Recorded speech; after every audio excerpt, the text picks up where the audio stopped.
A ver.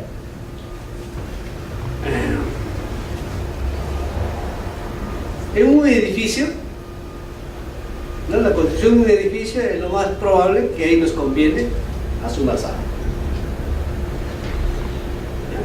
¿Por qué? Porque ¿qué es lo que podría ahí un poco es el análisis de suelos que nos podría, digamos, acarrear un adicional? Quizás, ¿no? En cambio, en la construcción de una carretera, lo más conveniente es a precios unitarios por kilómetro. ¿Por qué? Porque de acuerdo a cómo te están construyendo en kilómetro cuadrado, el valor de ruta es su valorización. Entonces, ahí vas a tener que analizar. Ahora, desde luego que al proveedor le conviene mucho más precios unitarios, le conviene mucho más, ¿no? Así pues el edificio, ¿no? Mucho más le conviene. A la entidad nos conviene, sí, efectivamente, a su alzada, ¿no? Porque a su alzada tú le dices, no, ya esto, acá están los planos, acá está el diseño de la obra y por tanto esto cuesta tanto, y a su alzada, ya pues el proveedor así te haya, digamos, que hacer algo más, ese algo más lo tiene que poner, y si hay algo menos también gana.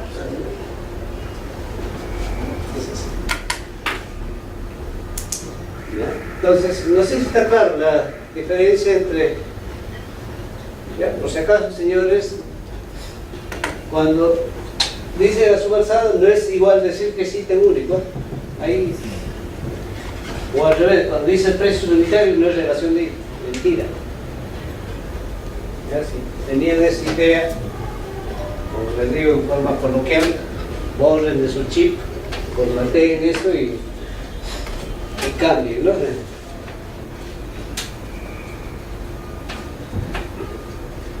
Bien, ahora, ¿qué pasaría, ¿no? Si yo tengo, por ejemplo, a ver, mi ítem 1 es para un bien y el ítem 2 es un servicio?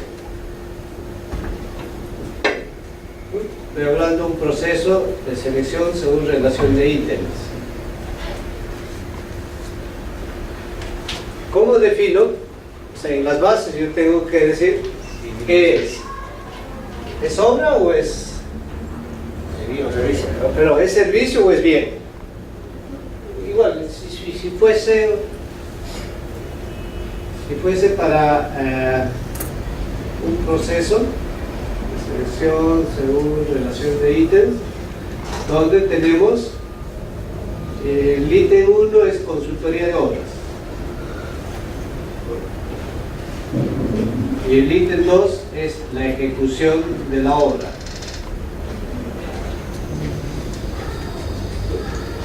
En las bases o en el aviso de convocatoria, ¿qué voy a poner? ¿Consultoría de obras o ejecución de obras? En el otro caso, ¿qué voy a poner? ¿Bien o servicio? En el bien de servicio, pues el costo que es mayor va a prevalecer, ¿no? Así es. El que define es aquella que es la mayor prestación. Supongamos que este es uniformes para el personal. ¿El personal de qué está compuesto? ¿Solo de varones? ¿Solo de damas? No, generalmente es mixto, ¿cierto? Ya. Si vamos a considerar el uniforme para los varones,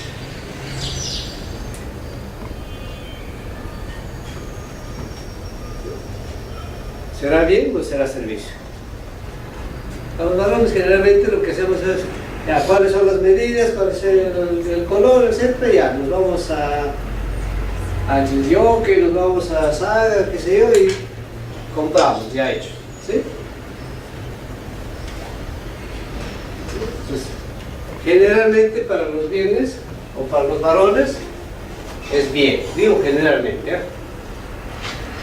A veces hay exquisitos que dicen, no, que está bien igualito, que sea a la medida. Bueno, en cambio a las damas a ver les decimos, nos vamos a las tiendas, a los malls, que compramos ahí. Y si uno se pregunta, las damas aquí presentes, ven un grito al cielo. ¿No? Entonces quiere que sea a la medida. Y por tanto tengo que acudir a un sastre o a un confeccionista. Y ese servicio. ¿No? Es para las damas. Si yo estoy saliendo de un solo proceso de selección para uno y otro, ¿no? Entonces, ¿cuál es el que va a determinar el objeto del proceso? Aquella que es el mayor valor referencial. ¿No? Supongamos si acá es por, a ver, esta es una ADS, acá es por 45.000 y esta es por 90.000, sumado 135.000. Entonces, ¿cuál será el objeto del proceso? Servicio. Este es el servicio. ¿Por qué por servicio?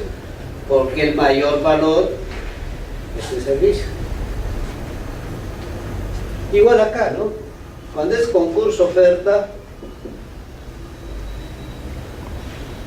una licitación pública para la ejecución de una obra por concurso oferta, se dice concurso oferta porque además de ejecutarte la obra, te hacen el expediente técnico. El expediente técnico nunca va a superar pues, a la ejecución de la obra. Nunca te va a superar. Entonces estamos hablando de obras por concurso oferta. ¿Por qué por obra? Porque la mayor prestación es la ejecución de la obra. ¿No? Ya bien malo te se lo puede agregar. Ah, bueno, ya con equipamiento. O sea, además de ser concurso oferta, es llave en mano. ¿Por qué? Porque te están dando con todo el equipamiento correspondiente. Y te están dando de tal forma de que te entregan funcionando. Ya. ¿Qué más tenemos? Ya, entonces las fuentes para determinar el valor referencial tenemos presupuestos y cotizaciones, catálogos, precios históricos, estructura de costos e información del SEAS. Acá lo que hay que verificar es que estas fuentes deben ser verificadas con las contrataciones iguales o similares. Iguales o similares al objeto del proceso que se está determinando el valor referencial. Las cotizaciones se da cuando el mercado es competitivo. Entonces, ¿cuándo se dice que el mercado es competitivo?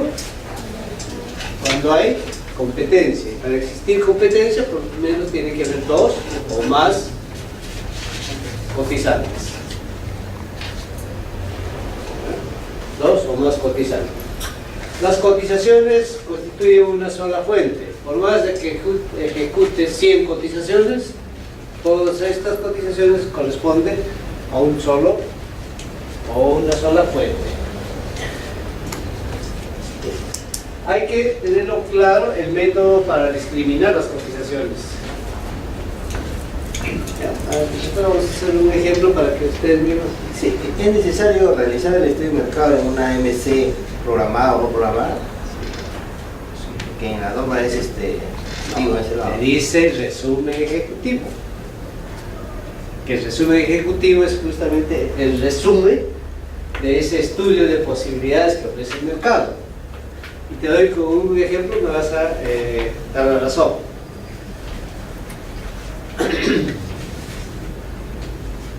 O hasta una cotización, No, depende, va a depender. Y justo con esto voy a aclarar lo que tú estás comentando. Supongamos que requerimos de combustible, ¿ya? El gasol.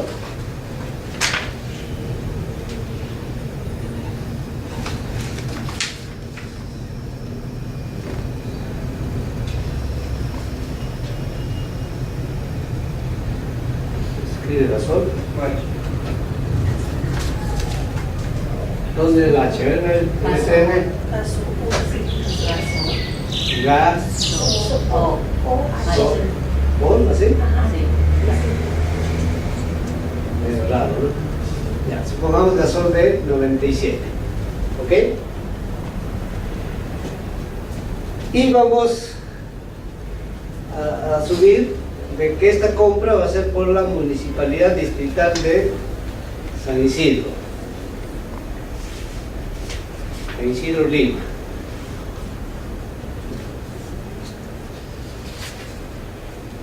Cuando efectúa su estudio de posibilidades que ofrece el mercado,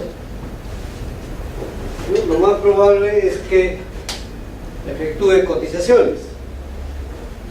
¿Ya? Al efectuar las cotizaciones, ¿cuántos posibles proveedores creen ustedes que le van a cotizar? ¿Uno solo? No. ¿Dos? ¿Tres? ¿Cuatro? En resumen, señores, es probable que tengan dos o más posibles proveedores. Acá vamos a llegar a la conclusión de que, realizado el estudio de posibilidades que ofrece el mercado, esta le va a decir que tiene dos o más posibles proveedores. ¿Ok? En cambio, supongamos algo más, para que vean ustedes acá, que el requerimiento de esta municipalidad está dentro de los topes de una menor cuantía. ¿Ya? Supongamos que más o menos su valor estimado es por 35.000. Supongamos que ese mismo requerimiento tiene la municipalidad, alguien que es de provincias. Indíqueme el nombre de un distrito de provincias. Oyotú. Ya, Oyotú. No conozco Olmos. bien. Olmos también es distrito. Ya. Olmos sí está cerca de Piedra, ¿no es cierto? No, a Chiclayo. A Chiclayo, ya.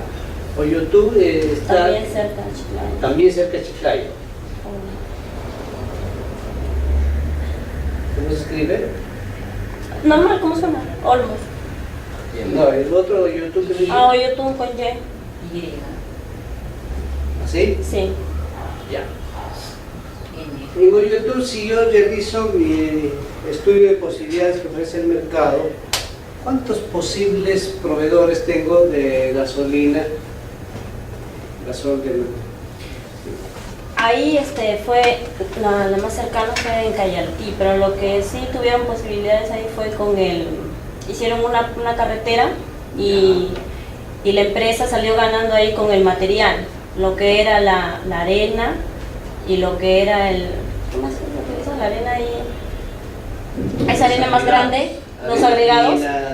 Ya, eso no tuvo que comprar la empresa que contrató, no tuvo que comprarla porque todo había en Oyotú, tenía sus canteras del mismo pueblo. Claro, que te preguntaba lo siguiente. Supongamos que la municipalidad de Oyotú tiene sus vehículos Ya. y requiere de combustible. ¿Ya? Quiere comprar gasol de 97. Hacemos el estudio de posibilidades que ofrece el mercado. ¿Cuántos posibles proveedores tendría para satisfacer ese requerimiento de gasol? Tiene 3 proveedores. 3 proveedores. Provincia 3. O sea, es un lugar que no está tan distante de la capital, que tiene un buen movimiento. Un distrito donde no tiene, a ver, Santiago Charlia, ya, coméntame de Santiago de Chávez. Si hacemos ello, ¿qué pasaría si requerimos de gasolina y cuántos posibles proveedores tendríamos. El único grifo que hay ahí es en la capital de la provincia de Patas, que es el Cayabamba, y un solo grifo. Ok. ¿A qué distancia del distrito? A unos, en tiempo, un par de horas. Par de horas. ¿No? O sea, para abastecer nosotros de combustible para nuestros vehículos tendríamos que tener un cilindro, qué sé yo, ir a comprar y para tenerlo en nuestra localidad, para que nuestro... Como en Curimaná, compraban en Eshuya, estaba a 1 hora y llevaban en carros cilindros y ahí lo llevaban. Así es.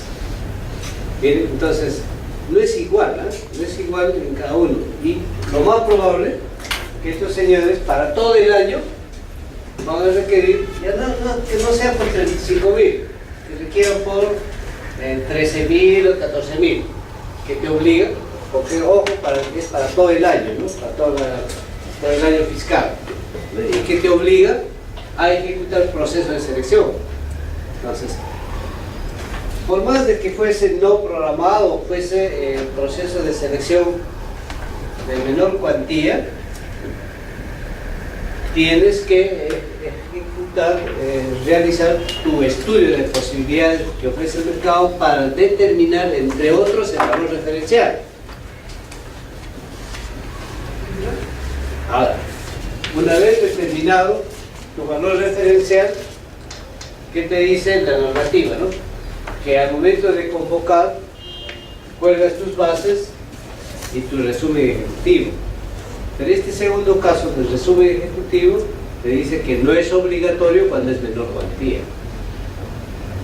Entonces, eso de no es obligatorio te da la impresión de que no tienes que hacer el estudio de posibilidades que ofrece el mercado. No, eso no quiere decir.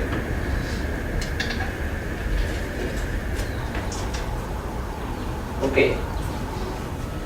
Más aún, ¿sabes qué? ¿Cuál es tu nombre? Daniel, más aún, mira, me va a permitir esclarecer desde ya lo siguiente. Ten en cuenta de que el gasol tiene ficha técnica de bien común. Y cuando tiene ficha técnica de bien común, ¿no?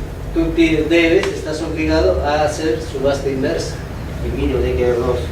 Y como mínimo tiene que haber 2. Entonces, ¿quién está en condiciones de hacer subasta inversa? ¿Será la Municipalidad de Lima o la Municipalidad de YouTube? ¿No? En el caso, digamos, de tener 2 o más. Siempre y cuando se presente también. En YouTube, en el caso hay 3. Claro, pero ahí hay que inducirlo prácticamente al proveedor o a los proveedores, hay que apoyarles para que tengamos éxito, ¿no? En cambio, la municipalidad que nos habla el amigo, ahí no puedes hacer subasta inversa, por más que tiene ficha técnica y todo, entonces ahí tendrás que hacer procedimiento clásico. Entonces, ¿dónde está el fundamento para tomar esa decisión? Está en el estudio de posibilidades que ofrece el mercado. Ahí tienes la base, tienes el sustento. En menores cuantías, en el caso de bienes comunes, no es necesario hacerlo por subasta inversa. Estás facultado a decidir hacer uno u otro. ¿Dónde está el fundamento? ¿Dónde está el fundamento? ¿Dónde está el sustento para decidir no hacer subasta inversa o hacer procedimiento clásico? Está en el estudio de posibilidades que ofrece el mercado. Bien.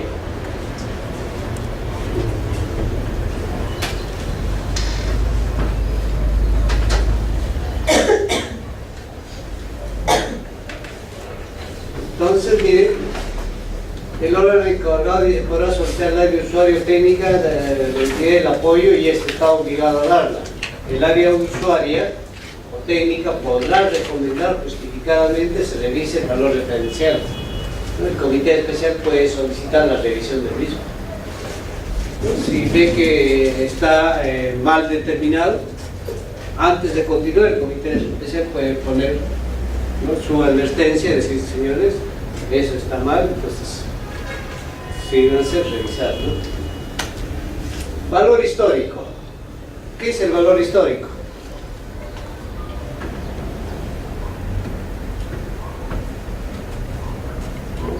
¿cuándo se considera valor histórico?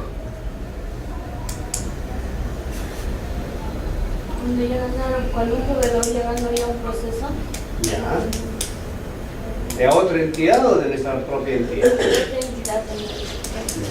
No. Dice, es el precio contratado por la entidad, o sea, por la entidad que está determinando el valor referencial respecto del requerimiento de bien, servicio u obras de igual o similares características técnicas. Entonces, para que sea valor histórico, tiene que ser de nuestra propia entidad. Por ello que se señala y se recomienda considerar como valor histórico las contrataciones del ejercicio presupuestal anterior, el año pasado, salvo que abarque más de un ejercicio dada la naturaleza de su ejecución, como el caso de arrendamientos, suministros, etc.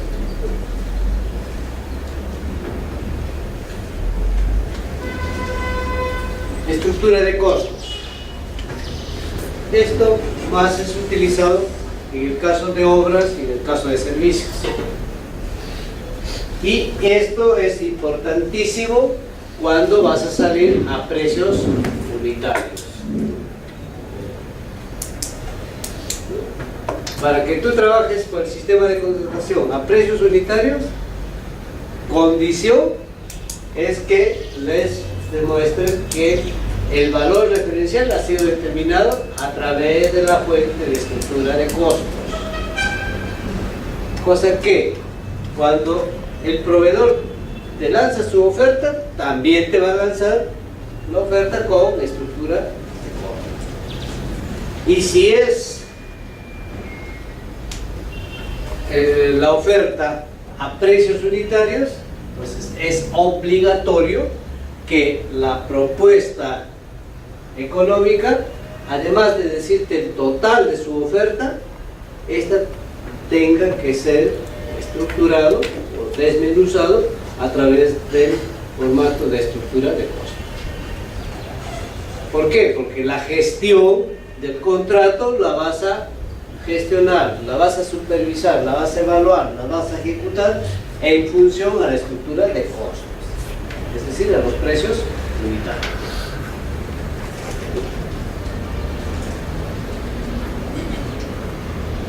Precios del SEACE.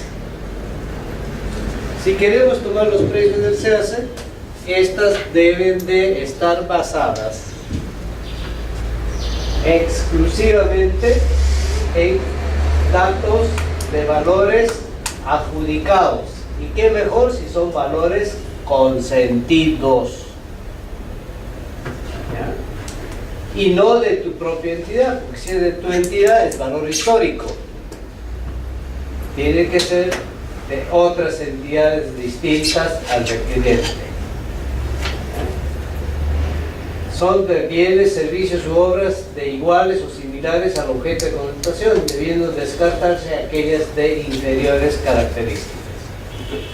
El método para discriminar significa que tienen que ser similares de tu mercado. Por tanto, si yo quiero adquirir una camioneta 4x4, es la municipalidad de Lima, o una municipalidad de acá de Lima, ingresa al SEACE, ubica el proceso de selección, que también están adquiriendo camioneta, pero no acá en Lima, o sea, no es de Lima, sino es de Puno, entonces tiene que descartar, porque ese no es de tu mercado, porque el valor referencial de una camioneta en Puno es diferente de acá de Lima, ¿no? Por razones obvias, ¿no? Traslado, una serie de IGB, etc. Peor todavía si es en selva, ¿no? Pero la selva está liberada de IGB. Por eso, no es lo mismo, no es igual. Con mayor razón, ¿no? Hay diferencias. ¿Ya? Por tanto, tiene que ser de un periodo más reciente, en lo posible de los 3 últimos meses, ¿no? Tiene que ser montos adjudicados y consentidos. Las fuentes válidas. No existe, por si acaso, un procedimiento único. Y si no, veamos lo siguiente. A ver. Vamos a hacer un ejemplo un poco para Ya, supongamos que vamos a adquirir una camioneta.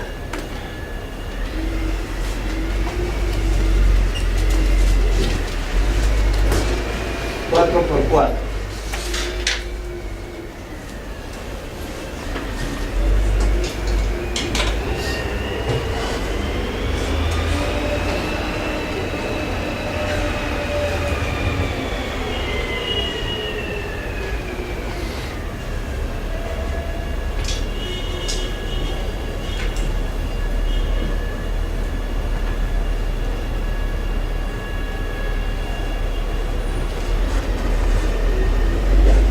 Listo. A ver. ¿Por cuánto me vendes una camioneta 4x4? Del año. Full. ¿Tienes idea? 40.000 ¿qué? ¿Soles? ¿Dólares? 40.000 dólares. Supongo que es eso. ¿Usted por cuánto los vende? ¿A cuánto los vendes una camioneta? ¿Cuánto? 55.000. 120.000 soles. 120.000 soles, en dólares 40.000. O 45.000.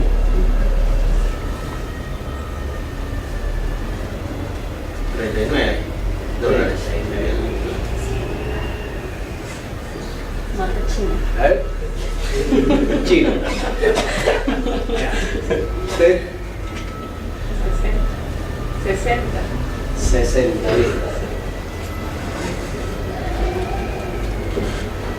Ingresamos al SEACE, ¿no?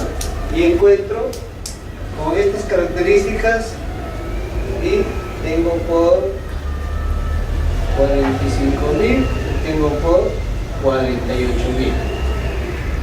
Ok. Entonces, como para hacerlo dinámico, ya tengo son 7. Reviso, todas cumplen con las especificaciones técnicas que de la cotización, todas pasan. ¿Ok? No discriminado y todas están, ¿no? Incluso algunas se están planteando mejora, que sé. ¿Cómo me determinarías el valor referencial?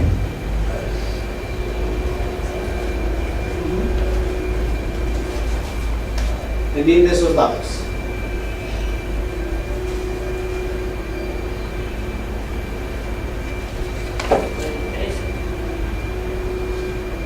¿Sí?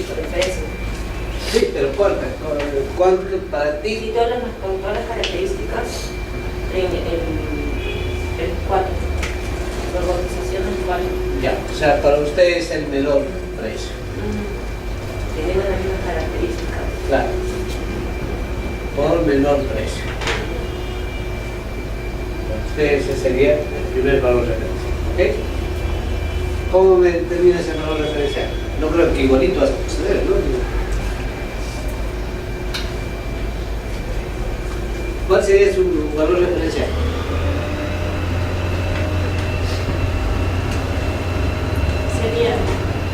Sería el que coincidió. Por ejemplo, arriba tenemos un 45.000 y en el SEACE también hay un precio de similares que es de 45.000.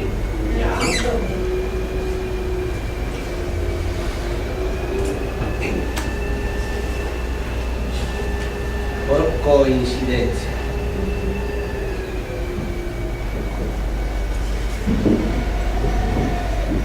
¿Podría ser sumar el mayor con el menor y eso promediar de 2?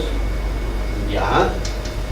Un promedio simple entre el mayor más el menor, promedio simple entre el mayor y menor precio. Ya tenemos, mira, acá uno, un valor referencial, tenemos 2 valores referenciales, 3 valores referenciales. A ver, señorita, ¿qué me dice usted? ¿Cómo determinaría? Yo considero lo mismo que dijo mi compañera. Si estoy encontrando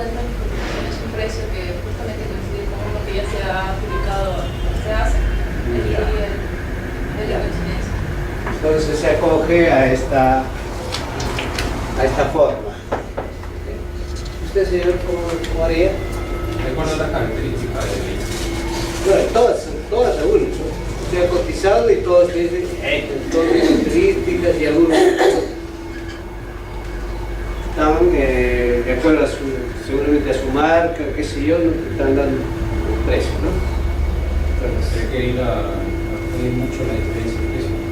claro, pero por eso digo, ¿no? Para usted, ¿cuál sería el valor referencial y por qué motivo procede de tal o cual forma, ¿no? Un intermedio. A ver, ¿cómo sería ese intermedio? Por decir, la cotización es el promedio de 45.000 para una licitación. Ya, muy bien. Entonces usted hace un promedio inicial con todas estas, un promedio de las cotizaciones, luego hace un promedio de los precios del SEACE y luego hace un ponderado de los dos promedios.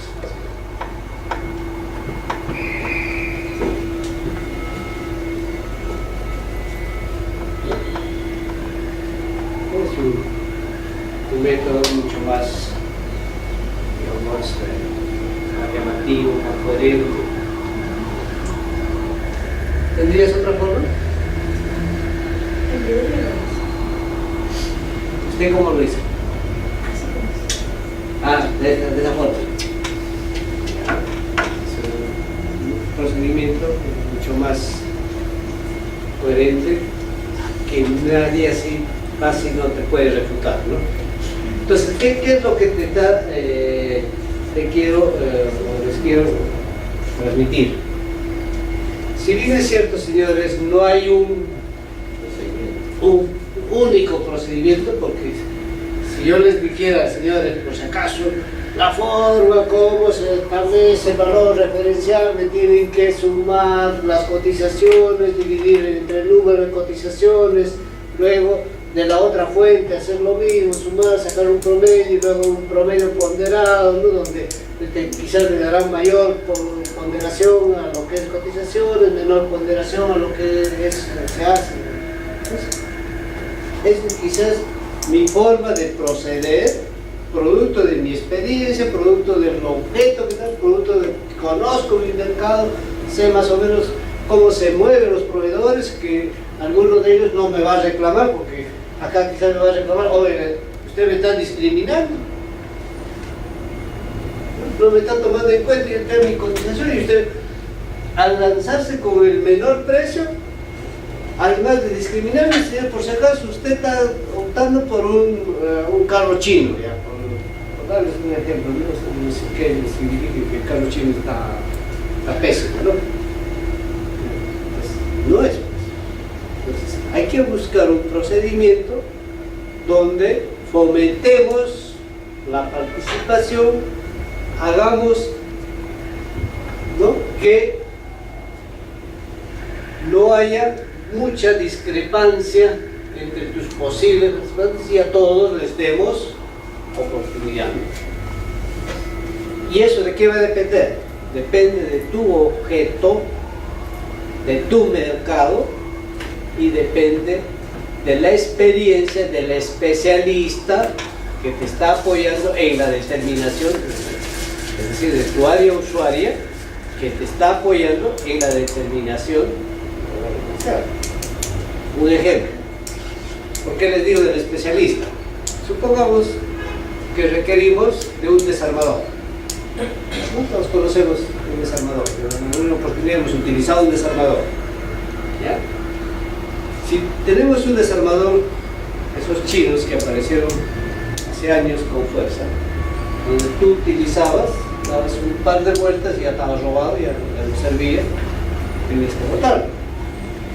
Versus un desarmador peruano o un desarmador alemán que tú comprabas y te servía para buena temporada, ¿no? Que incluso el albañil o el técnico correspondiente siempre te decía, señor, si usted compra un desarmador, cómprate pues un peruano o cómprate de cualquier otro país, menos los chinos. Entonces, nos decían antes, ahora último ya mejoró su producto, ¿no? De ser antes. Entonces, ¿por qué nos llevamos a ello, no? Pues, en la formulación de las especificaciones técnicas, pues seguramente que el especialista no se le ocurre, porque sí, darte esa recomendación, ¿no? Porque en la composición y la estructura del desarmador, ¿no?, chino es totalmente diferente al desarmador alemán, y eso se ve en su composición. Y quién sabe de qué está compuesto tal o cual, ¿no? Cuál es el metal que está utilizando el chino y cuál es el metal que está utilizando el alemán. ¿Por qué están detrás? Si siempre hablamos de que tenemos que comprar de la mejor calidad, pues en la determinación del valor referencial recurrente es que tengamos, que por más que cumple con las especificaciones correspondientes, pues tenemos que ver cómo en la determinación del valor referencial tendríamos que ver la forma cómo discriminamos los otros para que no tengamos inconvenientes más adelante. Pero en el reglamento de la contratación establece que el tercer valor referencial es el costo menor. No te dice eso. No te dice eso. No te dice eso. Yo te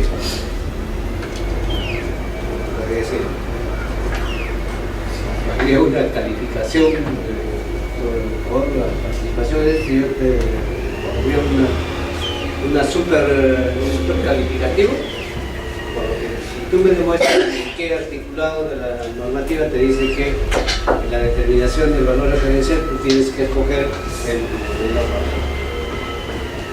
No te dice eso. En cambio, cuando hablamos de la modalidad de subasta inversa, ahí sí usted otorgará la buena pro al menor precio, ahí sí, bien claro, ¿no? Pero no te dice que la determinación del valor referencial es el menor valor. En lo anterior era de que usted habló que las contrataciones buscan mayor calidad y menor. Esa es otra cosa. Esa es otra cosa. El que busca la mayor calidad A un menor a un posible menor precio. También les hice el ejemplo ahí con las curvas de que lo ideal es llegar a ese punto de equilibrio, ¿no? Ok.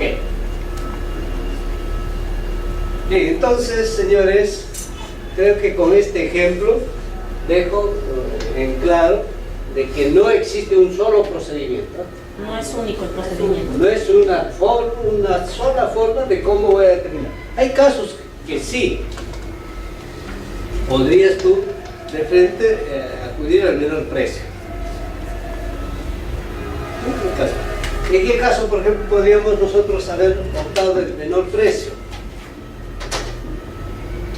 Supongamos que en el estado, en las cotizaciones dices 40.000, dices 41.000, dices 40.500, dices 39.500. Entonces estás por ahí, pues. No varía mucho. Claro, Está es insignificante la diferencia, ¿no? Entonces tú puedes ir de al frente menor precio y de tal forma que puedes hacer que los que están algo como el arroz, ¿no? Y cuando es a precios unitarios, ahí sí puedes ir al menor precio, entonces le obligas. Entonces, por eso les digo, ¿no? Va a depender primero del objeto, segundo del mercado y tercero de la experiencia de quienes están analizando o determinando el valor referencial. A ver si ya conocemos a nuestros proveedores, sabe a quién está cotizando, pues, ya él se presenta y sabe que siempre se baja en su cotización sin poner para que el valor referencial nosotros elevemos, ya sabemos.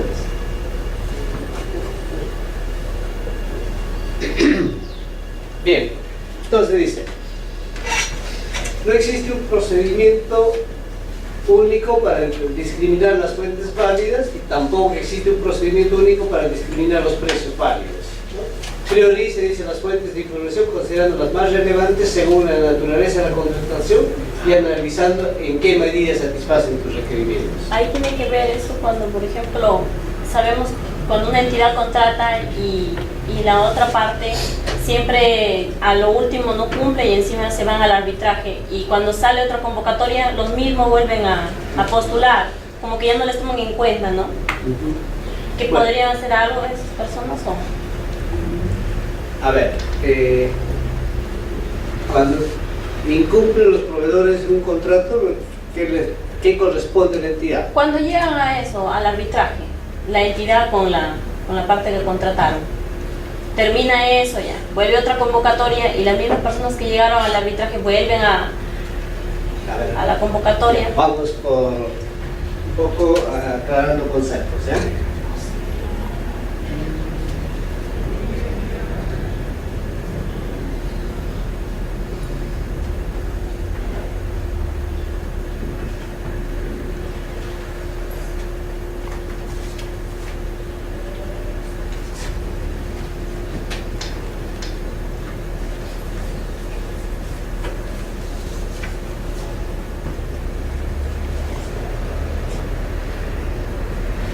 Bien, nosotros tenemos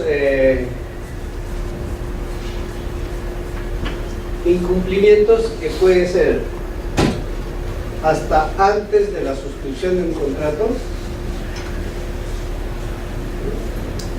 y acá después del consentimiento de la buena pro,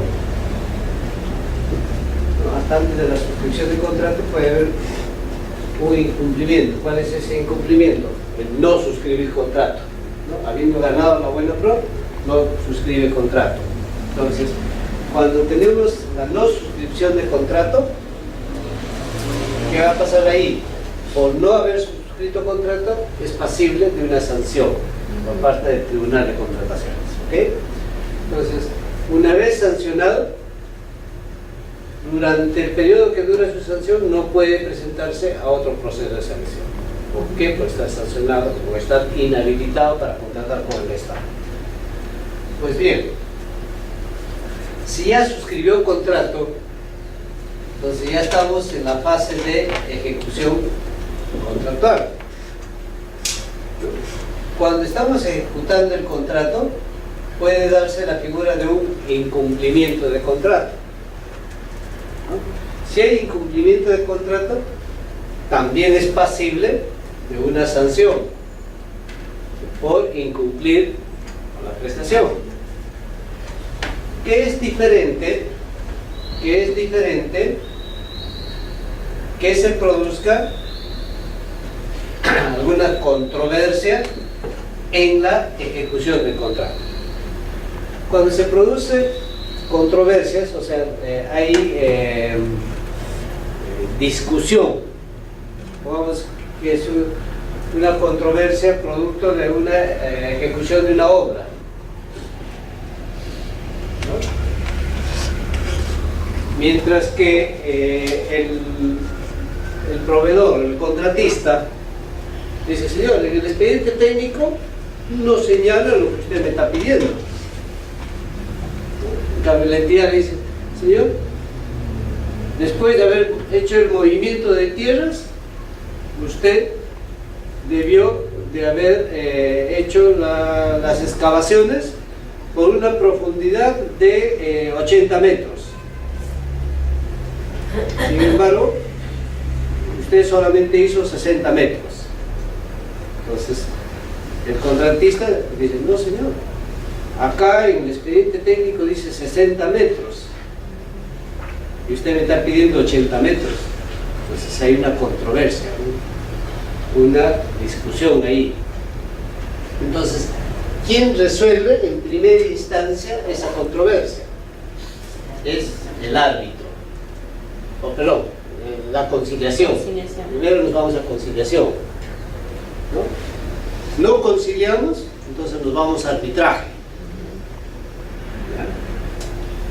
Cuando estamos en arbitraje, quiere decir que hay una controversia entre la entidad y el proveedor. Si yo estoy ejecutando una obra y estoy en arbitraje, ello me hará que imposibilite presentarme a otro proceso de selección de otra entidad. No hay ningún inconveniente. No hay inconveniente. Porque este es un contrato correspondiente. Si es obra y tengo capacidad libre de contratación, ¿no?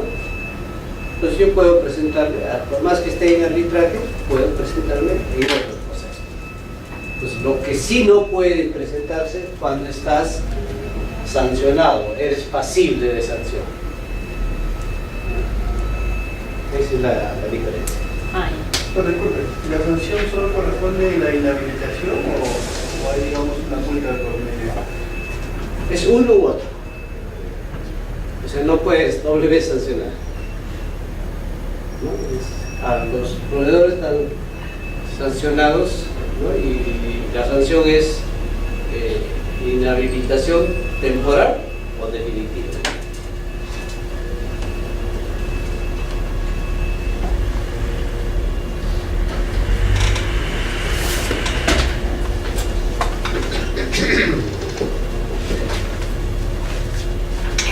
Bien, entonces la antigüedad del valor referencial para el caso de bienes es de 3 meses desde la aprobación del expediente de contratación.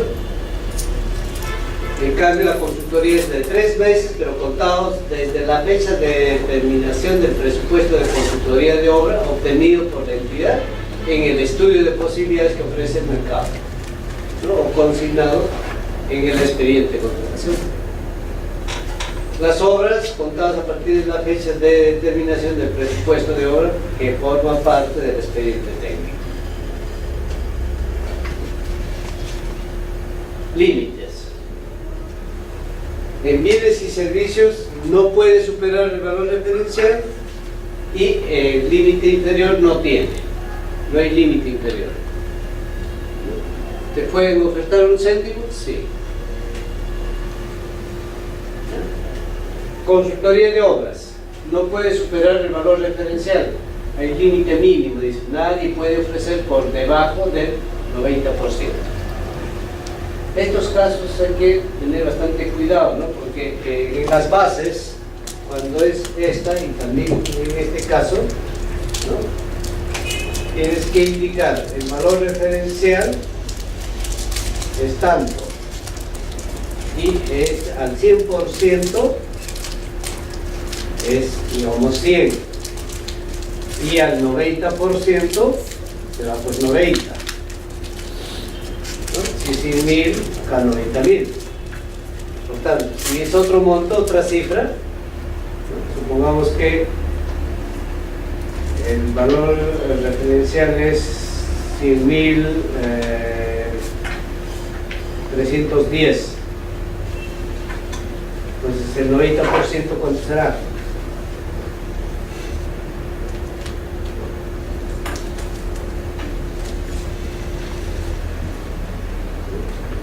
100.310, el 90% de 310, o si quieren para que sea así. ¿Ya?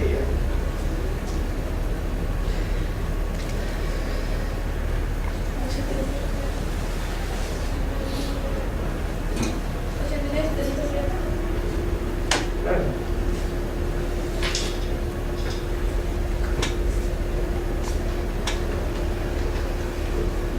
Y si la cosa se hace con más decimales todo, mucho cuidado, señores, cuando ponen el 90%, incluso en las ofertas, a veces hasta por un céntimo pierden, ¿no? Por el redondeo pierden la buena flor. ¿No? Supongamos que el 90% sería, digamos, 70, por ejemplo, ¿no? Acá debiera salir 29, ¿no? 29, 51, supongamos.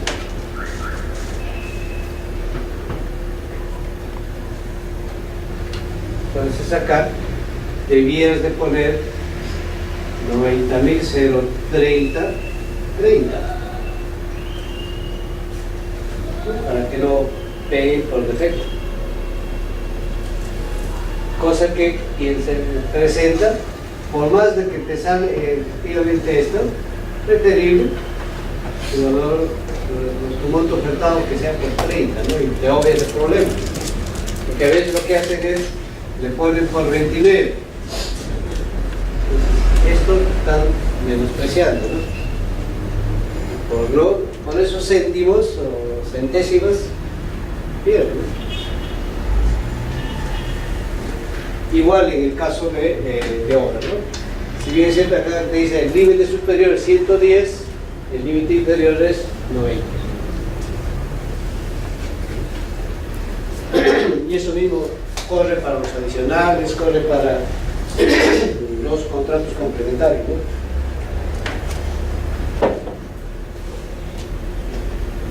Bien.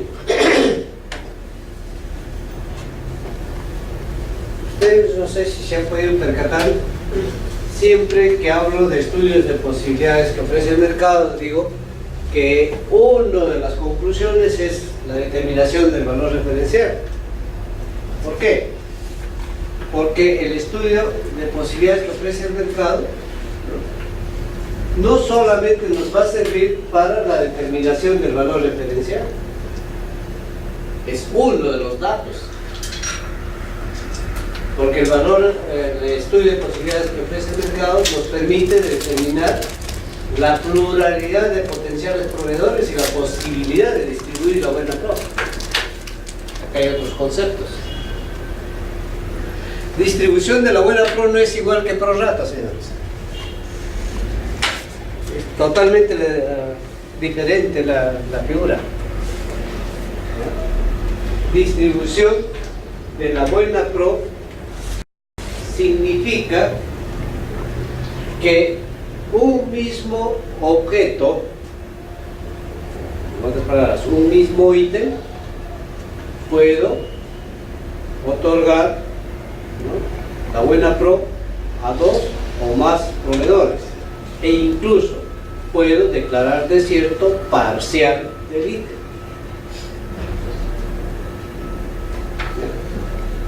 Vamos a poner un ejemplo clásico de distribución de la buena pro. Imaginen ustedes que requerimos de leche fresca.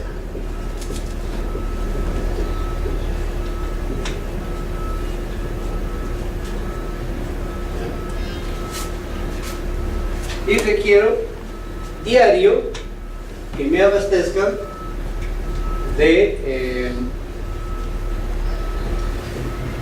50.000 litros de leche fresca por día. En mi programa de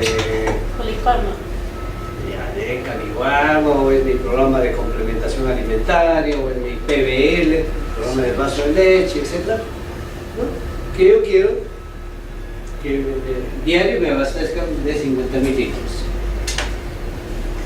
Hago mi estudio de posibilidades que ofrece el mercado y no voy a encontrar un solo proveedor que diario me pueda abastecer de 50.000 litros. O encontraremos fáciles.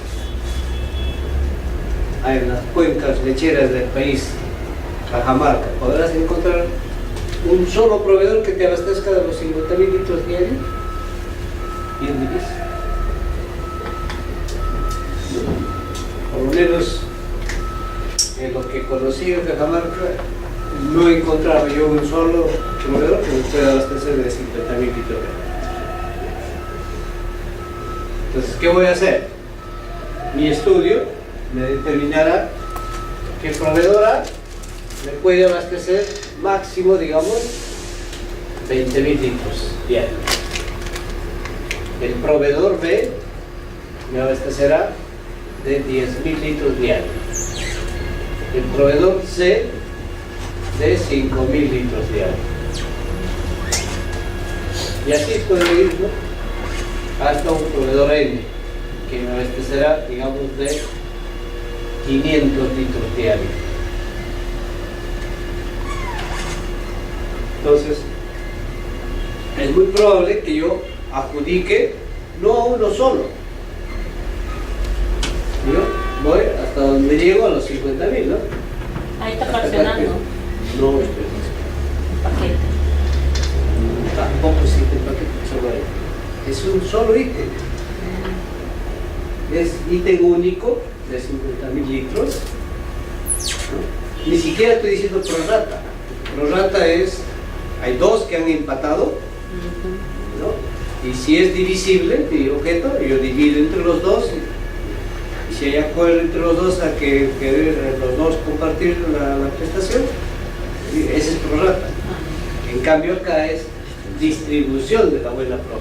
Estoy distribuyendo porcentualmente según la capacidad de mis proveedores. Pero ¿de dónde voy a sacar esa información para poner en las bases de que es posible la distribución de la buena pro? Este es el estudio de posibilidades que ofrece el mercado. El estudio me dirá que es posible distribuir la buena pro.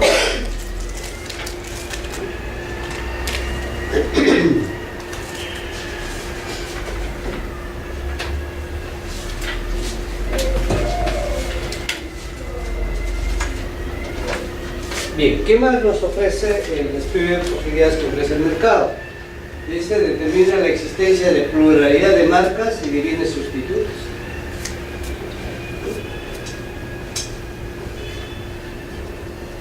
No quiero leche fresca. Podrá el estudio de posibilidades que ofrece el mercado, si no puedo ni con distribución de una buena pro puedo cubrirlo, entonces tendré que echar mano de los sustitutos. Instantáneos lácteos o quizás leche evaporada, qué sé yo, ¿no? Leche en polvo.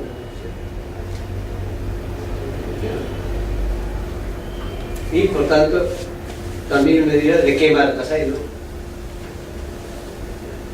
Además, nos permite ajustar el requerimiento, sea las características técnicas, sea los términos de referencia. Queremos que nos haga un estudio de impacto ambiental. Sin embargo, mi estudio de posibilidades que ofrece el mercado me determina de que ese estudio solamente podrá ser desarrollado por ingenieros titulados. Si el requerimiento de mi área usuaria me dice no, el estudio pues, mínimo tiene que ser desarrollado por doctores o PhD. Nosotros pusimos en las cotizaciones que podrían ser, digamos, en el nivel académico, ¿no? Que tengan mínimo PhD y doctores. Entonces salgo a verificar ello con el estudio de posibilidades de mercado y no encuentro pues, que hay profesionales con ese nivel académico demostrado. Entonces tengo que haber ajustado el requerimiento de acuerdo a lo que tengo en el mercado. Y también nos sirve para determinar los factores de evaluación. Si yo sé que tienen ese nivel académico, pues como factor de evaluación, el nivel académico que estoy pidiendo, tendré que poner hasta ese nivel, ¿no? O menor. Y también me sirve para determinar el valor referencial. Con ello puedo establecer el tipo de proceso de selección y puedo formular mi resumen ejecutivo. Ojo con el resumen ejecutivo, señores. A partir, no sé si ya les he mencionado, pero en todo caso les reitero, a partir de enero, el primer día hábil del próximo año, que ya estamos a portas, ¿no? Se aplica la nueva directiva para el resumen ejecutivo. Cómo debe de ser elaborado, cómo debe ser presentado en los resúmenes ejecutivos. Hay toda una directiva, ¿no? Que está publicada en el portal de ROCE y es para todos los bienes, ¿eh? A todos los objetos, sea bienes, sea servicios, sea consultoría de obras, sea ejecución de obras. Bien, entonces, ¿qué es el resumen ejecutivo? El resumen ejecutivo dice tiene por finalidad dar a conocer el análisis realizado por la entidad para determinar el valor referencial de un proceso de selección. El resumen ejecutivo sí está en función al valor referencial, por eso se dice resumen ejecutivo. Contiene criterios y procedimientos empleados para determinar el valor referencial a partir de las fuentes válidas y discriminadas por el órgano encargado de la computación, momento de elaboración, luego del estudio de posibilidad que se marcado. Este es el contenido, ¿no?, que más o menos tiene que ver con esta directiva que les comento. El resumen ejecutivo, su formalidad es que bajo sanción de nulidad obligatoriamente debe ser apuntado conjuntamente con las bases en las licitaciones públicas, concursos públicos, adjudicaciones directas y adjudicaciones de menor cuantía derivadas de un proceso mayor. Se publica conjuntamente con las bases, ¿no?, en la convocatoria, y el OCE es el que está supervisando el cumplimiento de esta obligación. Sobre la disponibilidad presupuestal, ¿no?, ¿qué tenemos? Dice que debe de observarse lo señalado en el numeral 5 del artículo 77 de la Ley del Sistema Nacional de Presupuesto Público. ¿Cuál es el contenido? Tienes que indicar cuáles son las fuentes de financiamiento, cuál es la cadena funcional programática del gasto o el código presupuestal. Tienes que indicar el monto que asciende la certificación presupuestal con las anotaciones del caso. ¿A qué se refieren esas anotaciones del caso? Se dice que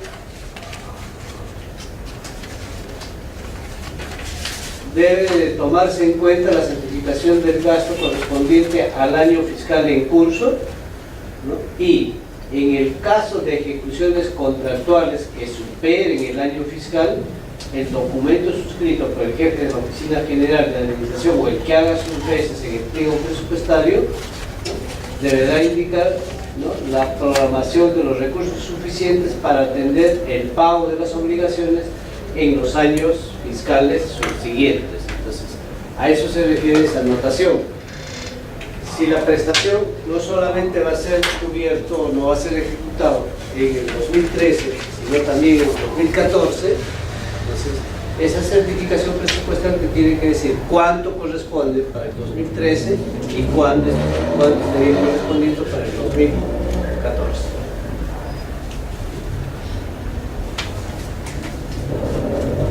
Bien, ¿preguntas hasta acá, señores?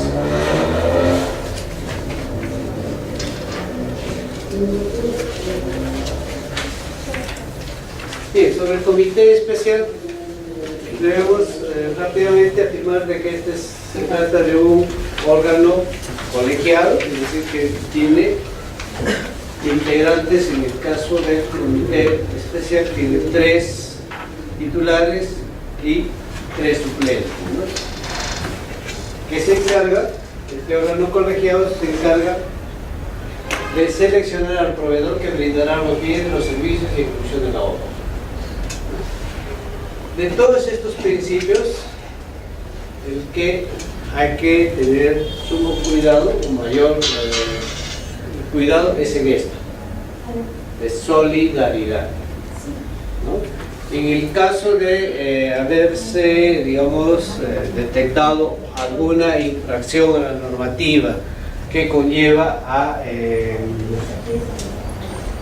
responsabilidades, sea administrativas, sea civiles, sea más aún penales, entonces esta recae no solamente en el presidente del comité, sino en todos los que componen el comité.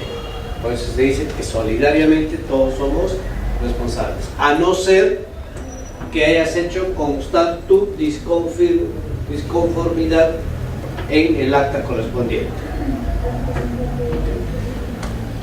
Si no has hecho ello, prácticamente eres pasible también de la sanción correspondiente. ¿Quién designa el comité? El titular de la entidad o el funcionario delegado. Tiene que ser por escrito y se le designa como persona tiene nada que ver el cargo, es como persona. ¿Ya? Y debe de indicarse en qué calidad están designando, de titular o de suplente.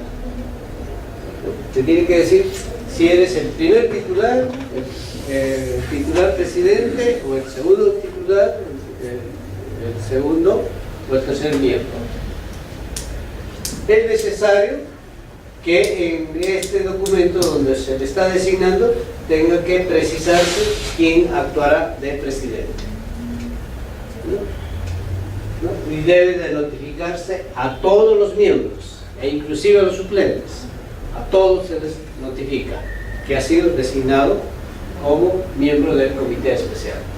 Al momento de notificarse la designación, se entrega al presidente del comité especial el expediente de contratación aprobado y toda la información técnica y económica. Y tiene que instalarse al día siguiente de la designación, de la notificación de la designación. Comité especial está conformado por 3 miembros, 3 titulares, ¿no? Uno de ellos proveniente del órgano encargado de las contrataciones y el otro del área usuaria, que es el especialista. Entonces nos dice que necesariamente alguno de sus integrantes debe tener conocimiento técnico del objeto de la contratación. La designación debe realizarse cuidando que exista correspondencia, dice, entre cada miembro titular y su suplente. Entonces se designa presidente, entonces su suplente debe decir suplente del presidente. Primer miembro, ¿no? Su suplente dirá suplente del primer miembro. Segundo miembro, ¿no? Su suplente dirá suplente del segundo miembro. Cuando se requiere contratar bienes sofisticados, servicios especializados, obras o cuanto la entidad no cuenta con especialistas, se podrá, ¿no?, integrar al comité uno o más expertos independientes, ¿no? O sea, profesionales fuera de la entidad, sin embargo, que se le contrata como expertos independientes para formar parte del comité.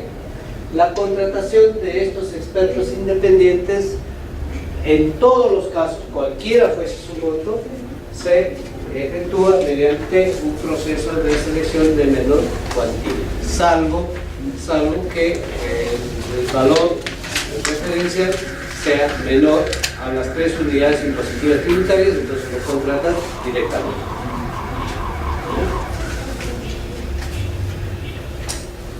El comité especial permanente es aquella que se aboca a las comunicaciones directas, a las comunicaciones de menor cuantía, y puede designarse N comités especial permanente.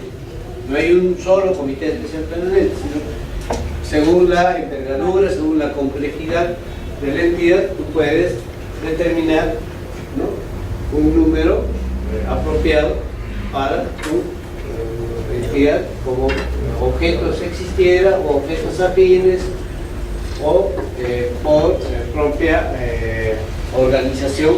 Entonces puedes contar con 2 o más comités especial permanente.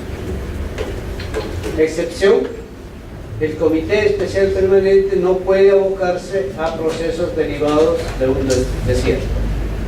Es decir, licitación pública declarado desierto, concurso público declarado desierto, va a efectuarse una menor cuantía derivada. Esa menor cuantía derivada va a seguir siendo conducido por el comité ad hoc.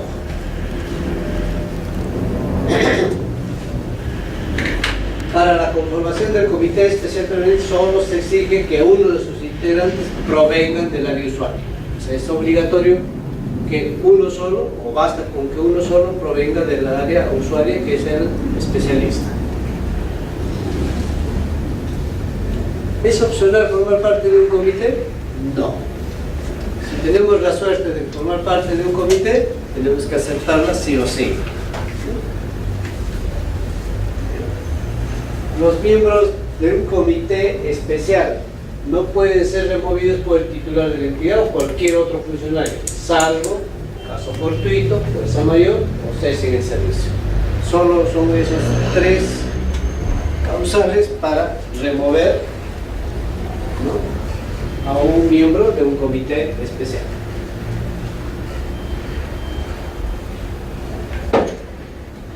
¿Qué más tenemos? Intervención del suplente.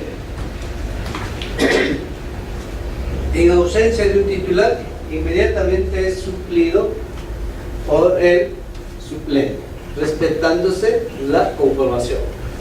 Si no está el segundo miembro, entonces quien tiene que reemplazarle es su suplente.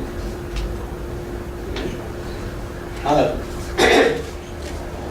la entidad tiene que evaluar el motivo de la ausencia a efectos de determinar su responsabilidad. No es tanto que yo me ausento porque las papas queman y una vez que pase ese momento quiero regresar. Si quiero regresar, al haberme ausentado, voy a regresar previa evaluación y a su vez regreso como suplente para ese proceso de selección. Si es un comité especial permanente, me ausenté en un proceso de selección, regreso, pero regreso como suplente para ese proceso. En los demás sigo siendo miembro titular.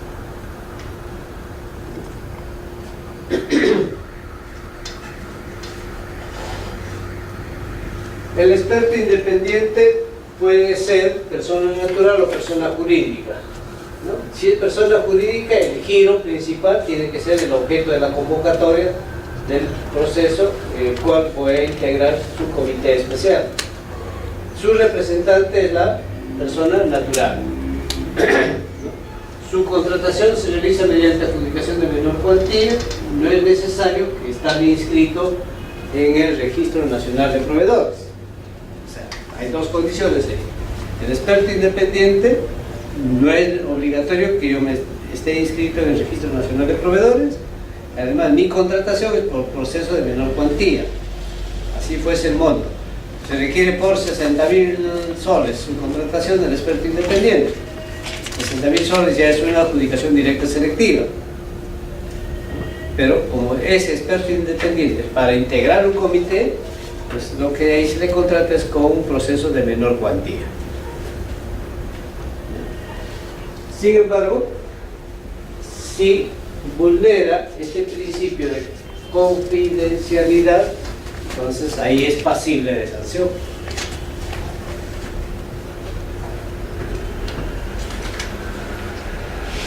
Impedimentos de ser miembro de un comité. No puede formar parte de un comité el titular de la entidad. Sí, dime. Independiente que se puede contratarse por medio de una menor cuantía, no necesita estar inscrito en su RNP. Sí. Eso no entiendo, o sea, para poder postular o hacer una menor cuantía, no es necesario que tenga que tener en su RNP. Estamos hablando del proceso de selección de menor cuantía. Sí. Pero del comité. Claro, que en este caso, mira, yo soy experto independiente, usted es de la entidad y convocas a un proceso de selección para que expertos independientes integren el comité especial de otro proceso, digamos, la ejecución de una obra por licitación pública, ¿de acuerdo? Entonces, vas a hacer un proceso de selección de menor cuantía. Así fuese el monto, digamos, superior a los topes de la menor cuantía. Ahí estamos claros, ¿sí? Como es la convocatoria para expertos independientes que va a integrar un comité especial, entonces, los expertos independientes no es obligatorio que estén inscritos en el Registro Nacional de Proveedores. O sea, yo, experto independiente, para presentarme a ese proceso, no es obligatorio que yo me inscriba en el Registro Nacional de Proveedores. ¿El sistema lo permite? Sí, claro. Claro. te va a permitir. Es como el caso de OMPE. OMPE, por la ley orgánica de procesos electorales, ¿no? Cualquiera ofrece su monto desde un intervalo de 3 unidades impositivas tributarias hasta 450.000, si no me equivoco, ¿no? Por más que tenga el monto de 450.000, ellos hacen por menor cuantía. Entonces, ¿por qué? Porque la ley orgánica de procesos electorales te faculta esa ley. En este caso, la normativa de contrataciones del Estado te dice claramente, ¿no? Cuando tú vas a convocar para expertos independientes que van a integrar un comité especial, ¿no? Cualquiera ofrece su monto, esta lo realizas por menor cuantía y el posible proveedor, ¿no? El posible experto independiente que vas a contratar, no es obligatorio que esté inscrito en el Registro Nacional de Dime. ¿Cuántos expertos independientes pueden haber en un comité especial? No, O sea, el número mínimo para el comité es 3 personas. Pueden haber 5, 2 expertos independientes, uno de la unidad. No, estamos hablando, ya ahí los vas a contratar como titular, ¿no? Como miembros titulares. Estamos hablando de 3. A reemplaza. O sea, el número máximo es 3. Estamos hablando de... Mire.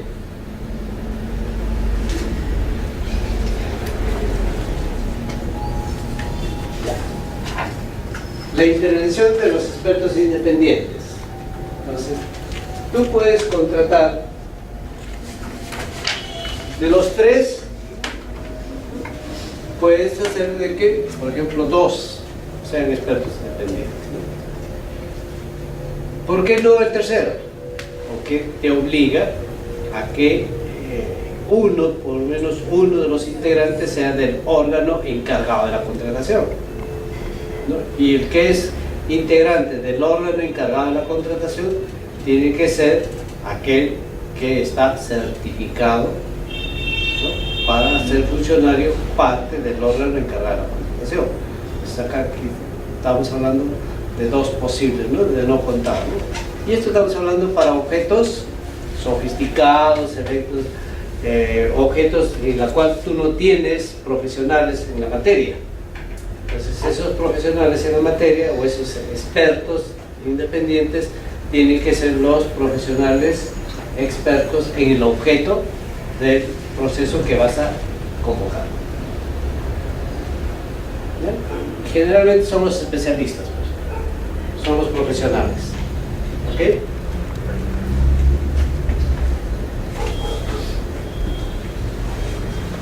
Bien, entonces decíamos que para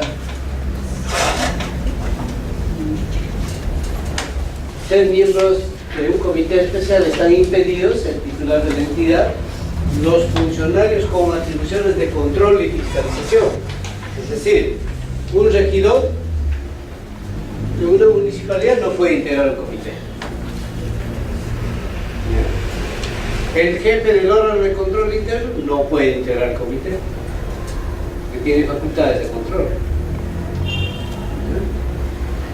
Los funcionarios que por delegación aprueban el expediente de contratación, las bases, designa el comité especial o resuelve el recurso de apelación.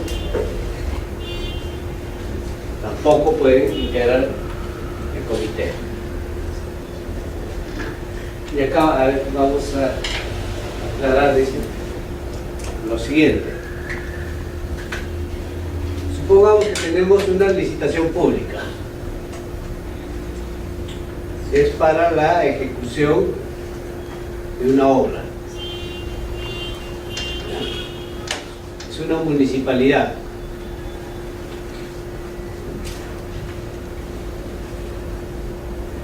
El gerente municipal es el encargado de aprobar el expediente de contratación o aprobar las bases, ¿no? O sea, es quien aprueba el expediente de contratación, aprueba las bases, incluso designa el comité especial permanente. ¿Ok? en esta licitación, o el comité especial ad hoc de esta licitación pública podrá estar integrado por este gerente municipal? No. ¿Por qué no? Ahí lo dice en el tercero. Los funcionarios que por delegación aprueben el expediente de contratación o las bases, designa al comité especial o resuelven el recurso de apelación. Ellos ven esto y no pueden entonces pertenecer. Ok. ¿Qué hemos dicho de los comités especial permanentes? ¿A qué se abocan? Se abocan a adjudicaciones directas y adjudicaciones de menor cuantía, más no a adjudicaciones de menor cuantía derivadas. Entonces, acá estamos hablando de una licitación pública en las cuales el expediente de contratación y las bases de esta licitación pública tendrán que ser aprobados necesariamente por el titular de la entidad. ¿Quién es el titular de la entidad en una municipalidad? El alcalde. Sí puede participar el gerente municipal, pero para un proceso de selección en las cuales él no tendrá que aprobar el expediente de contratación. No tiene que aprobar, si aprueba no puede participar. No puede. En el caso que se está diciendo es que el gerente municipal aprueba, entonces no podría participar en esa licitación. No va a aprobar las bases, el expediente de contratación de esta licitación, De menor cuantía. pero sí aprobará el expediente de contratación, las bases de las adjudicaciones directas, aprobará de las menores cuantías, pero de esta licitación donde él está integrando o es miembro, no aprueba. Es el titular de la entidad en este caso. Ya ahí tendremos que acudir al titular de la entidad. Ya, es un poco ahí, hay que tener cuidado. ¿Y qué te dice acá? Funcionarios o servidores que hayan sido sancionados por actuación en un comité especial. Esto No puedes integrar. ¿Y dónde encontramos esa relación? Ahora en el servicio, en el registro de funciones. ¿Ya? Funciones del comité. El comité especial, ¿qué hace? ¿No? Primero, realiza, dice, consulta sobre los alcances de la información proporcionada en el expediente de contratación. No, acá, en antes vivos, si está mal determinado el valor referencial, tendrá que hacer las consultas correspondientes. ¿Ya? Elabora las bases, convoca el proceso, desarrolla el proceso, ¿no? Y llega hasta otorgar, hasta el consentimiento de la buena pro, ¿no? O también declara desierto, hace consulta o propone modificaciones de las características técnicas o el valor referencial, ¿no? Y algunos otros aspectos que tengan que ver especialmente con la elaboración de las bases y con el desarrollo del proceso de selección. Su función nata, su función principal, ¿no? O una de las funciones principales es la de elaborar las bases. Ojo, es de elaborar las bases, no aprobarlas, sino elaborar las bases y desarrollar el proceso de selección. Termina sus funciones cuando está consentido la buena prueba o administrativamente está firme, ¿no?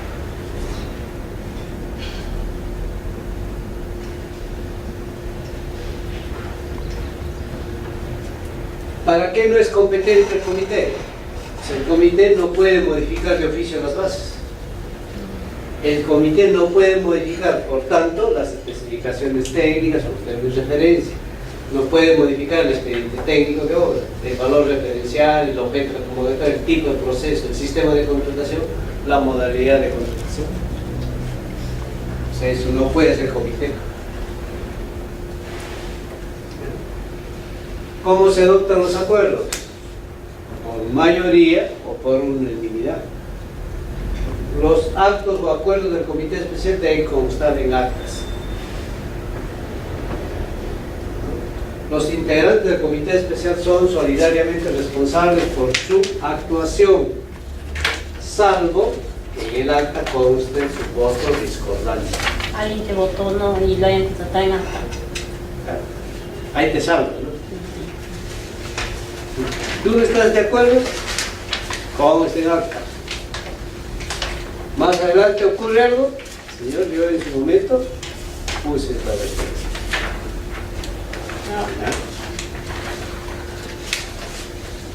¿Cuándo culmina las funciones del comité especial? Con el consentimiento de la buena pro o con la declaración de cancelación del proceso de selección. Si se cancela el proceso de selección, cuando consentimos la buena pro, respiramos profundamente, ¿no? Importante, dice el comité especial, si duda sobre la exactitud de un documento, informará al órgano encargado para que éste ejecute una inmediata fiscalización. ¿Ya? Esto no suspenderá el proceso, pero de ser cierto, ya el órgano encargado comunicará, en su caso, al Tribunal de Contratación para su sanción correspondiente. La responsabilidad, dice, solidaria por cualquier irregularidad que le sea imputable por dolo o negligencia o culpa inexcusable.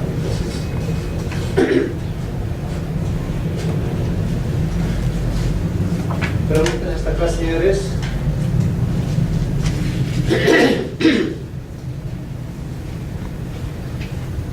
Bien, en la parte de las bases, tengo entendido que ustedes van a desarrollarlo con más profundidad en la siguiente clase, ¿no? Sin embargo, debo de advertirles lo siguiente, ¿no? Hoy en día tenemos bases estándar, entonces en la parte sustancial de las bases, la parte más engorrosa, la parte más difícil, la parte más delicada, o el acápite o los puntos más controversiales donde deben de centrar su atención es en la determinación de los factores de evaluación, que es la parte más engorrosa, ¿no? La parte difícil, que esta se formula, como habíamos mencionado, teniendo en consideración el estudio de posibilidades que ofrece el mercado. Un buen estudio de posibilidades que ofrece el mercado te debe de dar pistas, te debe de dar rutas, te debe de dar datos para justamente la determinación del valor referencial.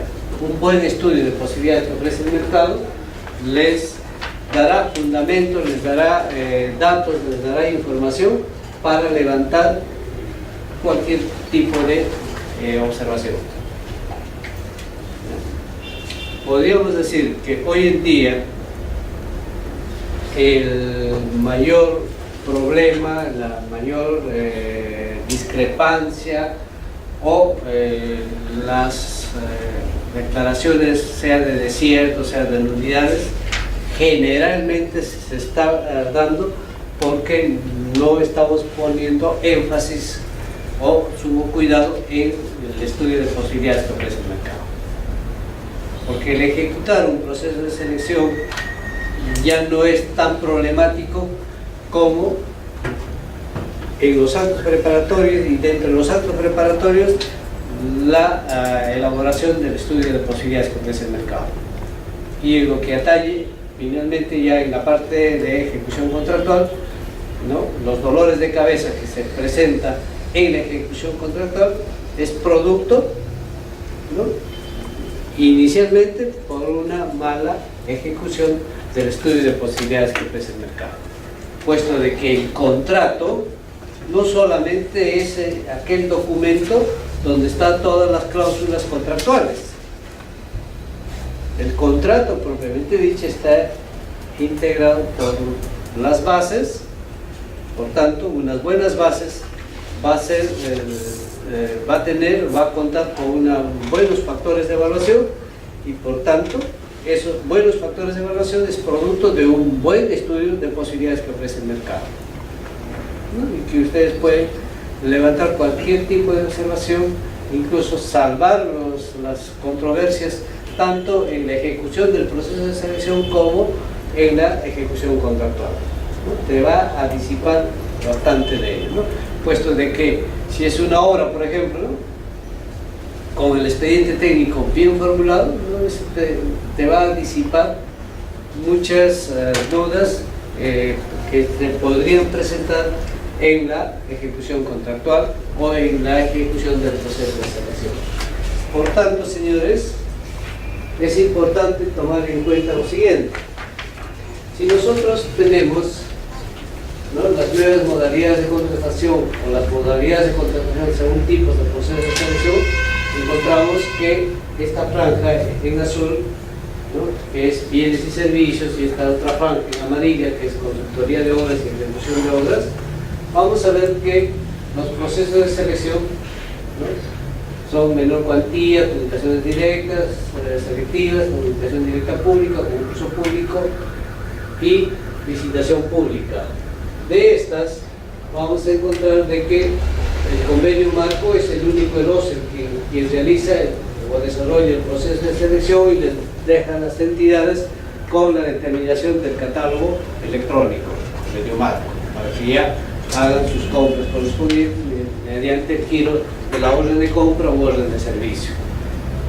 Cuando ejecuta el OCE el proceso de selección, podría ser concurso público cuando es servicios o licitación pública cuando es bienes.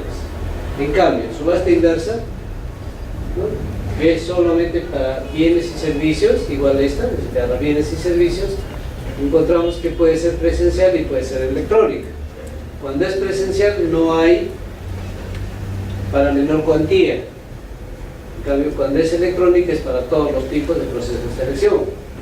Finalmente tenemos los procedimientos clásicos, ¿no?, que puede ser clásico y clásico electrónico. Pero el clásico electrónico es solo para menores cuantías, para bienes y servicios. En cambio, el clásico es para todos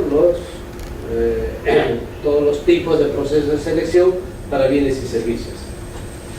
Finalmente tenemos lo que es clásico para consultoría de obras y ejecución de obras, que solamente tenemos con la modalidad, digamos, manual o clásico, ¿no?, para todos los tipos de procesos de selección.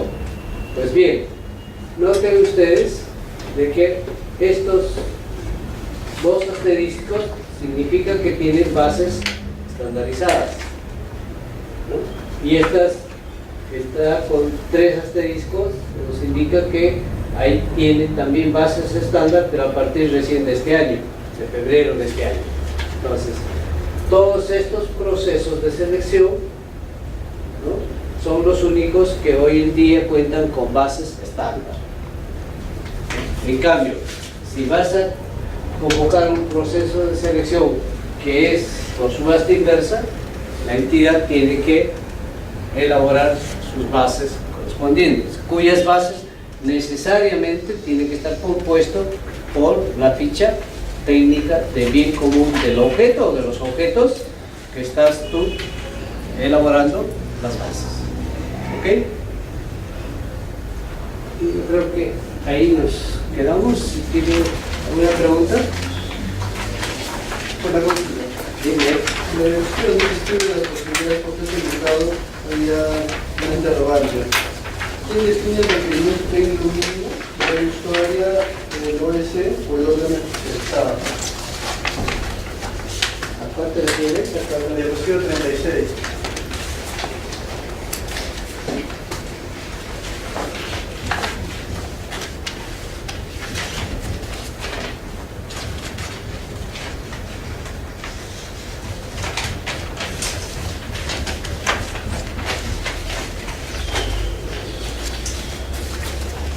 Estudio de posibilidades que ofrece el mercado. ¿Ahí está? Sí, debajo de ahí. ¿Quién define el requerimiento técnico mínimo? ¿El área usuaria o el órgano? Encargado. El área usuaria, el órgano encargado de la contratación o el órgano especializado. Los requerimientos técnicos mínimos, ¿quién te define? A ver, ¿qué dicen ustedes? El área usuario. ¿Qué es el área usuario? O sea, el área usuario dirá, esto es lo mínimo que requiero. Entonces, cuando elaboras tus bases, tienes que señalar los RTM, los requerimientos técnicos mínimos son estas, que no es otra cosa lo que te ha pedido el área usuario. Ah, que el órgano encargado de la contratación pueda variar ello, producto del estudio de posibilidades que ofrece el mercado, puede plantear una modificación, puede sugerir una modificación, siempre y cuando el área usuaria acepta ello. O sea, salimos a estudio, el ejemplo que les planteaba antes, ¿no? El área usuario nos dice que tiene que ser PhD o tiene que ser doctor, pero salimos a hacer el estudio de posibilidades que ofrece el mercado y vemos de que no hay pues con ese nivel académico. Entonces el órgano encargado tendrá que decirle, oiga, señor usuario, ¿no? Hemos hecho el estudio de posibilidades que ofrece el mercado y no encontramos posibles postores con este nivel académico. Entonces, ¿te parece que bajamos solamente de nivel, al nivel bachiller o al nivel de titulado? Entonces el área usuario tendrá que decidir si acepta o no como requerimiento técnico mínimo. ¿Alguna otra pregunta, señores? Bien, habiendo preguntas, señores, nos quedamos. Gracias por la atención.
¿Quién es el responsable de ello?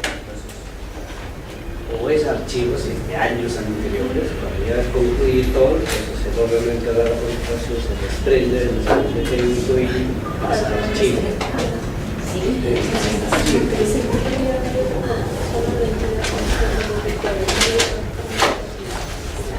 Pues el órgano encargado está también en ejecución de este caso.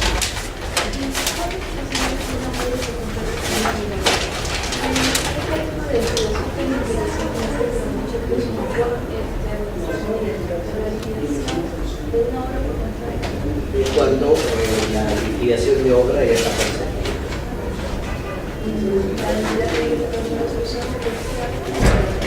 Quien hace la liquidación, con esto contrata, quien hace la liquidación de obra es el contratista. Entonces, él le presenta a la entidad, entonces si la entidad no le puso ningún pago, entonces quiere decir que esa liquidación ya está concedida, por lo tanto ya está liquidada. ¿El plazo para la aprobación, o sea, es como igual? Creo que es 8 días, no recuerdo. todo caso habría que revisar la parte de liquidación de obra. Yo puedo considerar que una obra es considerada cuando, por ejemplo, ya le pagué todo el monto de la obra, la va a realizar el 100.000, y ya le pagué No, todo ya el ahí monto. podríamos decir que ya terminó la vigencia. Y si no tiene su, y si su garantía también